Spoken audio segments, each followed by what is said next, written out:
ಸಿಂಹರಾಶಿ ಯಾವುದೋ ಸಂದರ್ಭದಲ್ಲಿ ವ್ಯಾವಹಾರಿಕವಾಗಿಯೋ ಅಥವಾ ನಮ್ಮ ಹೊರಗಿನ ಪ್ರಪಂಚದಲ್ಲಿ ನಡೀತಕ್ಕಂತಹ ಸಮಾಜಮುಖಿಯಾದಂತಹ ಕೆಲಸದಲ್ಲೂ ಏನೋ ಅಚಾತುರ್ಯಗಳು ನಡೆದಿರತಕ್ಕಂಥದ್ದು. ಅಂತಹ ಸಂದರ್ಭಗಳಿದ್ದು ನೀವು ಯಾರನ್ನಾದರೂ ಕ್ಷಮಿಸಬೇಕು ಅಂತಕ್ಕಂತಹ ಪ್ರಸಂಗಗಳಿದ್ದರೆ ಅಂಥವರನ್ನು ಕ್ಷಮಿಸಿಬಿಡಿ. ಯಾಕೆ ಅಂತಂದರೆ ದೋಷ ಯಾವತ್ತೂ ಕೂಡ ನಮ್ಮ ಹಿಂದೆ ಇರುತ್ತೆ. ಆದರೆ ದ್ವೇಷವನ್ನು ನಾವು ಮುಕ್ತರನ್ನಾಗಿ ಮಾಡಿಕೊಳ್ಬೇಕು, ದ್ವೇಷವನ್ನು ಸಾಧಿಸ್ಲಿಕ್ಕೆ ಹೋಗಬಾರ್ದು ಅನ್ನುವಂಥದ್ದು ಮುಖ್ಯ. ವ್ಯವಹಾರದಲ್ಲಿ ಉತ್ತಮವಾದಂತಹ ಲಾಭ ಶುಭ ಎರಡೂ ಕೂಡ ಇದೆ.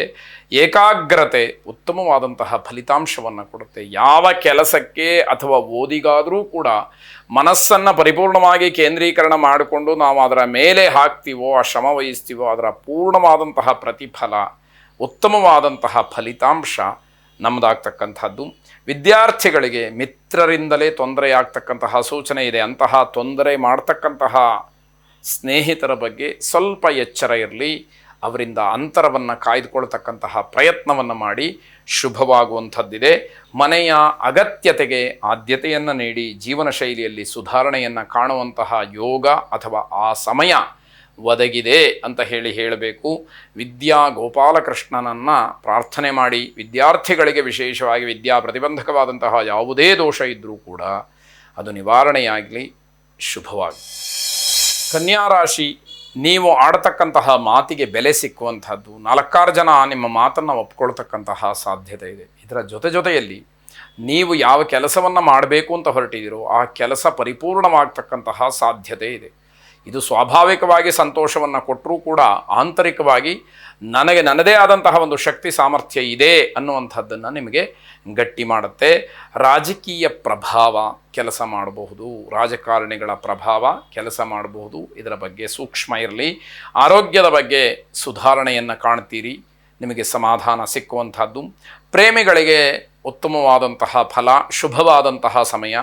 ನಿಮ್ಮ ನಿರ್ಧಾರಗಳನ್ನು ಗಟ್ಟಿ ಮಾಡಿಕೊಳ್ಳಿ. ದೊಡ್ಡವರ ಜೊತೆಯಲ್ಲಿ, ಆತ್ಮೀಯರ ಜೊತೆಯಲ್ಲಿ ನಿಮ್ಮ ಪ್ರೇಮ ವಿಚಾರವನ್ನು ಹೇಳ್ಕೊಳ್ಳೋದಕ್ಕೆ ಅವಕಾಶಗಳಾಗತ್ತೆ. ವೃತ್ತಿಯಲ್ಲಿ ಅನುಕೂಲ ಇದೆ, ಆದರೆ ನನಗೇನೋ ಅನುಕೂಲ ಆಗುತ್ತೆ, ಒಳ್ಳೆಯದಾಗತ್ತೆ ಅಂತ ಸುಮ್ಮನೆ ಕೂತ್ರೆ ಆಗೋದಿಲ್ಲ. ಪರಿಶ್ರಮ ತುಂಬ ಮುಖ್ಯವಾದಂಥದ್ದು. ಭಗವಂತನ ಅನುಗ್ರಹ ಅದೃಷ್ಟಗಳಿರುವ ಜೊತೆಗೆ ನಿಮ್ಮ ಪರಿಶ್ರಮವೂ ಕೂಡ ತುಂಬ ಮುಖ್ಯವಾಗುತ್ತೆ. ಅಂತಹ ಪರಿಶ್ರಮವನ್ನು ಪ್ರಾಮಾಣಿಕವಾಗಿ ಮಾಡಿ ಎಲ್ಲ ರೀತಿಯಲ್ಲೂ ಕೂಡ ನಿಮಗೆ ಅನುಕೂಲವಾಗುವಂಥದ್ದು. ಕಾಲಿಗೆ ಪೆಟ್ಟು ಬೀಳ್ತಕ್ಕಂತಹ ಸೂಚನೆ, ಜಾಗ್ರತೆಯನ್ನು ವಹಿಸಿದ್ರಿ ಪರವಾಗಿಲ್ಲ, ಇಲ್ಲ ಅಂತಾದರೆ ನೋವನ್ನು ಅನುಭವಿಸಬೇಕಾಗತ್ತೆ. ವಿಕಲಚೇತನರಿಗೆ ನಿಮ್ಮ ಕೈಲಾದಂತಹ ಸಹಾಯವನ್ನು ಮಾಡಿ ಪುಣ್ಯ ಸಂಚಯವನ್ನು ಮಾಡಿಕೊಳ್ಳಿ, ಶುಭವಾಗಿ. ತುಲಾರಾಶಿ, ಮಕ್ಕಳ ವರ್ತನೆ ಹಿರಿಯರಿಗೆ ಬೇಸರವನ್ನು ತರತಕ್ಕಂಥದ್ದು. ಅವರ ಮಾತು, ನಡವಳಿಕೆ, ಹಾವಭಾವಗಳು ಅಥವಾ ಅವರಿಗೆ ಸಂಸ್ಕಾರ ಇದ್ದೂ ಕೂಡ ಇಲ್ಲದೇ ಇರುವಂತಹ ರೀತಿಯಲ್ಲಿ ನಡ್ಕೊಳ್ಳುವಂಥದ್ದು, ಇವೆಲ್ಲವೂ ಕೂಡ ಬೇಸರವಾಗುತ್ತೆ. ತಾಳ್ಮೆ ತುಂಬ ಮುಖ್ಯವಾದಂಥದ್ದು. ಯಾವಾಗ ತಾಳ್ಮೆಯನ್ನು ಕಳ್ಕೊಳ್ತೀರಿ, ಯಾವ ಅವಘಡ ಬೇಕಾದರೂ ಕೂಡ ಸಂಭವಿಸಬಹುದು ಅನ್ನುವಂಥದ್ದು. ಜನಸಂದಣಿಯಲ್ಲಿ 4-6 ಜನ ಗುಂಪಾಗಿರಬೇಕಾದ್ರೆ ನಿಮಗೆ ತೊಂದರೆಯಾಗುವಂತಹ ಸೂಚನೆ ಇದೆ. ಅದರಿಂದ ಅಂಥ ಕಡೆಗೆ ಹೋಗೋದು ಬೇಡ ಅಂತ ಅರ್ಥ. ನಿಮ್ಮ ವೈಯಕ್ತಿಕವಾದಂತಹ ವಿಚಾರಕ್ಕೆ ಬೇರೆಯವರ ಸಲಹೆ ಬೇಕಾಗಿಲ್ಲ. ನೀವೇ ಸರಿ ತಪ್ಪುಗಳ ವಿವೇಚನೆಯಿಂದ ವರ್ತಿಸಬೇಕಾದಂಥದ್ದು ಅತಿ ಮುಖ್ಯವಾಗುತ್ತೆ. ವಿರೋಧಕ್ಕೆ ಅವಕಾಶವಾಗ್ತಕ್ಕಂತಹ ಪರಿಸ್ಥಿತಿಯನ್ನು ಎದುರಿಸಬೇಕಾಗತ್ತೆ. ಇದನ್ನು ಅರ್ಥ ಮಾಡ್ಕೊಳ್ಳಿ. ಜವಾಬ್ದಾರಿಗಳಿಂದ ಹೊರಬರಬೇಕು, ಅರ್ಥಾತ್ ಅದರಿಂದ ನುಣುಚಿಕೊಳ್ಬೇಕು ಅಂತಲ್ಲ, ನಿಮ್ಮ ಕರ್ತವ್ಯವನ್ನು ಸಕಾಲದಲ್ಲಿ ಮುಗಿಸ್ಬೇಕು ಅನ್ನುವಂತಹ ಜವಾಬ್ದಾರಿಯುತವಾದಂತಹ ಮಾತು. ಆಂಜನೇಯ ಸ್ವಾಮಿಯನ್ನು ಪ್ರಾರ್ಥನೆ ಮಾಡಿ.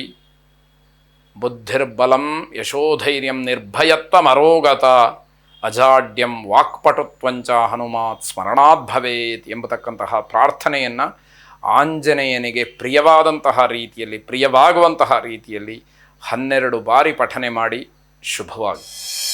ವೃಶ್ಚಿಕ ರಾಶಿ, ನೀವು ಮಾಡ್ತಕ್ಕಂತಹ ಕೆಲಸಕ್ಕೆ ಹಾಗೆ ನಿಮ್ಮ ಮಾತಿಗೆ, ನಡವಳಿಕೆಗೆ ಹೊರಗಿನಿಂದ, ಸಮಾಜದಿಂದ ಉತ್ತಮವಾದಂತಹ ಪ್ರಶಂಸೆ, ಪ್ರತಿಕ್ರಿಯೆಗಳಿರುತ್ತೆ. ಅದನ್ನು ಹಾಗೆ ಉಳಿಸ್ಕೊಳ್ಳುವಂತಹ ಪ್ರಯತ್ನವನ್ನು ಮಾಡಿ ಅದು ನಿಮ್ಮ ಸಾಧನೆ ಅಂತ ಹೇಳಿ ತೀರ್ಮಾನ ಮಾಡುವ ಹಾಗಾಗತ್ತೆ. ಸಮಾರಂಭಗಳಿಗೆ ಹಾಜರಾಗಬಹುದು.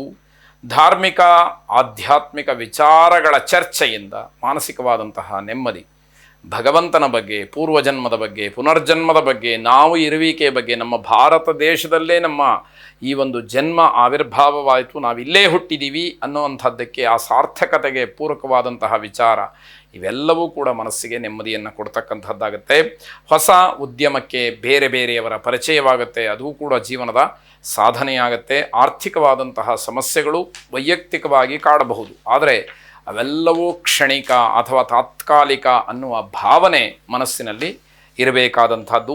ಮಕ್ಕಳಿಗೆ ಉತ್ತಮವಾದಂತಹ ಮಾರ್ಗದರ್ಶನ, ಉತ್ತಮವಾದಂತಹ ಪಾಠ ಪ್ರವಚನಗಳನ್ನು ಮಾಡಿ ನಿಮ್ಮ ಗೌರವ ಹೆಚ್ಚಾಗ್ತಕ್ಕಂಥದ್ದು. ಕುಬೇರ ಲಕ್ಷ್ಮಿಯನ್ನು ಪ್ರಾರ್ಥನೆ ಮಾಡಿ. ಶುಭವಾಗಿ.